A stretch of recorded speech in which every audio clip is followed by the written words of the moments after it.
Okay, so everyone remembers about 2 months ago when everything on the news was about Kobe Bryant and his death. Well, there was a lot of other stuff going on at the same time, but the reason his was so in the spotlight is because he was the most famous person at that time to have something happen to him. This has happened lots of times throughout the years. One of the first widely known times is called the day the music died in 1959.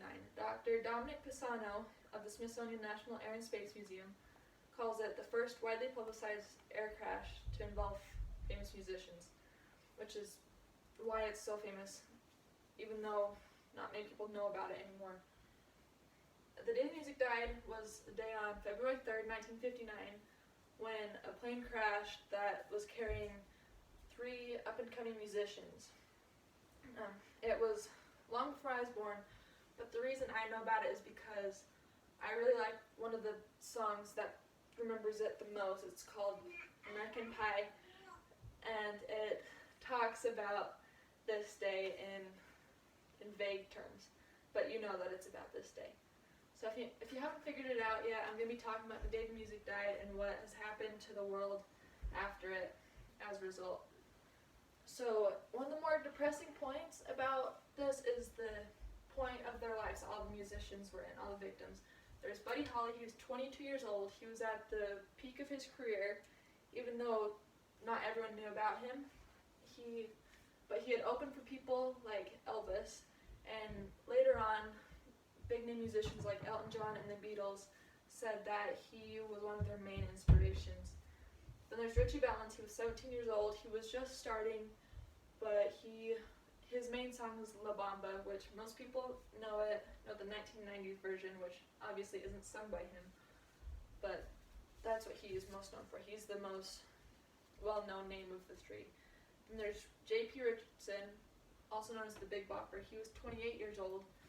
He was lesser known, but his main song was Chantilly Lace, and he was known for being involved with radio shows and helping to come up with the term music video, which we still use today, obviously. But anyone who thinks about this crash at all will most likely just assume that these 3 guys were going to be together in this plane in the first place, but that's not how it was going to happen. They were on the Winter Dance Party tour, and were going from Clear Lake, Iowa to Moorhead, Minnesota. And they had been riding a bus that had a broken heater, and Buddy Holly had gotten sick of it, and so he called to take a plane to Minnesota so that they could have time to get some rest and would be more comfortable. His bandmates, Waylon Jennings and Tommy Alsop, were supposed to ride with him in the plane, but Ritchie and Big Bopper convinced them to give up their seats by way of coin toss and the flu. And so those Waylon and Tommy got out safe, while the others didn't.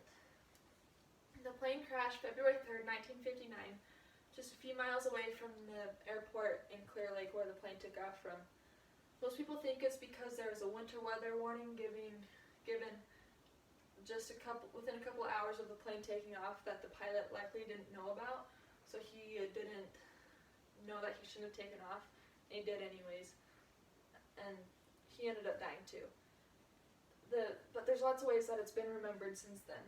The Bellevue University Library website says that lots of people can visit the crash site, even though not many do, but people, when they go there, they bring flowers and guitars, and they put replicas of Buddy Holly's glasses on there.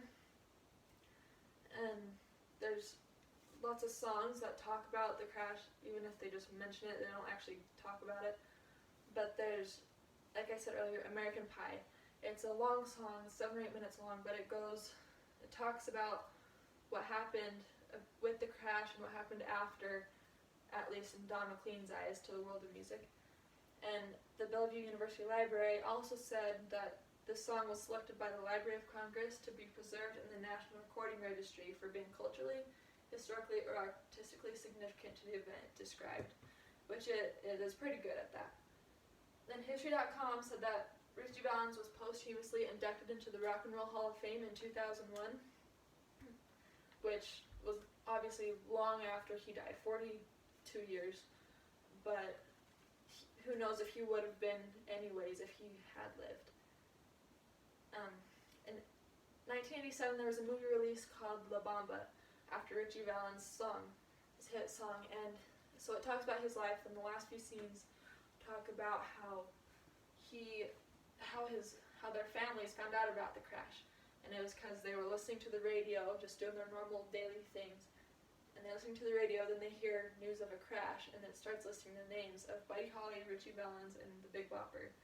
They had all died in the crash, and this caused a lot of drama and stress with the families, and so there was a new law passed after them that said that names can't be released to the public after a big event like this until after the families have been notified, which we all know about, but it doesn't happen all the time.